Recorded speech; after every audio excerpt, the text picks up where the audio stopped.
நான் நேத்தே சொன்னேன். அதாவது ஒரு ஊசி எடுத்துக்கிட்டீங்கன்னா, அந்த ஊசியோட முனையில வெடிச்சு சிதறுனா ட்ரில்லியன் பீஸ். சின்ன சின்ன பீஸ் வருதுல்ல. அந்த ஊசி தான் இறைவன்னு வச்சுக்கோங்க. அதுல வந்து சின்ன சின்ன பீஸா பிரிஞ்சு போணுச்சுல்ல, அது எல்லாம் இன்னைக்கு வந்து ஒரு ஒரு ஒரு ஒரு ஒரு துகளா அதுலேருந்து பிரியுது. அதுலேருந்து இன்னும் வெடிக்குது. அப்படி வெடிச்சு சிதறின ஒரு பார்ட் தான் ஆன்மா. அதுல ஒரு ஆள் தான் நம்ம. அதுல ஒரு பார்ட் தான் நம்ம. அப்போ இந்த ஆன்மாக்கள் வெடிச்சு சிதறின ஆன்மாக்கள்லாம் என்ன ஆகுதுன்னா, என்ன நினைக்குதுன்னா, திரும்ப அதே அந்த முழு வடிவத்த போய் சேரணும்னு நினைக்குது. அங்க சுழண்டுகிட்டு இருக்க அந்த முழு வடிவத்தை இயல்பாவே அதனுடைய நோக்கம் என்னவா இருக்குன்னா, இப்ப நான் என்ன சொல்றேன்னா, ஒரு உயிர புடிச்சு வச்சு தண்ணிக்குள்ள அமுக்கணும்னா, அதோட இயல்பான இது என்னவா இருக்கும்?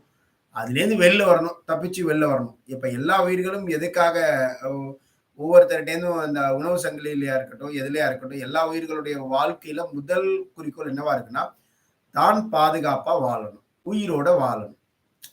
சரிங்களா? தன்னுடைய சந்ததியினர் நல்லா இருக்கணும். இந்த ஒரு எண்ணம் வந்து எல்லார்கிட்டயுமே இருக்கும். அது இயல்பான ஒரு எழுச்சி, மன எழுச்சி அப்படின்னு சொல்லுவோம். அப்ப மனசுன்னா நமக்கு என்னன்னு தெரிஞ்சு போச்சு. ஆன்மா. ஆன்மா கூட இருக்கிற பதிவுகள், எண்ணங்கள் அப்படின்னு தெரிஞ்சு போச்சு. அப்போ இந்த ஆன்மா எல்லாம் என்ன பண்ணுது அப்படின்னு கேட்டீங்கன்னா, இறை துகள்களா இருக்கிற இந்த நம்ம எல்லாருமே மீண்டும் அந்த இறைவனை அடைய வேண்டும் அப்படின்னு நினைக்கிறது தான் இந்த ஆன்மாவுடைய முக்கியமான மன எண்ணம்.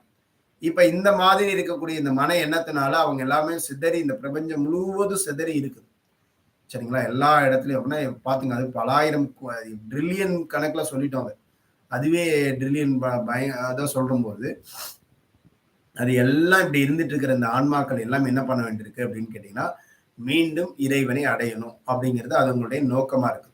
அங்கிருந்து அடைய முடியுமா அப்படின்னு பார்க்கும்போது, அது இப்படி போணுச்சுன்னா என்ன ஆகுதுன்னா, ஒரு குறிப்பிட்ட ஸ்டேஜ்க்கு மேல அதால போக முடியல. ஒரு குறிப்பிட்ட எல்லைகள் மாரி இருக்குது. அதுக்கு மேல அதுக்கு தெரியல. போக முடியாத சூழலா இருக்கு.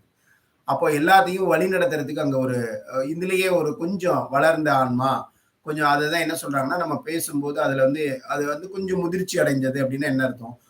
பேரான்மா அப்டின்னு சொல்லி வச்சிருக்கோம். ஒவ்வொரு நிலையிலயும் ஒரு பேரான்மா வச்சிருக்காங்க. அதாவது இத வந்து தளங்களா பிரிச்சுக்கோங்க.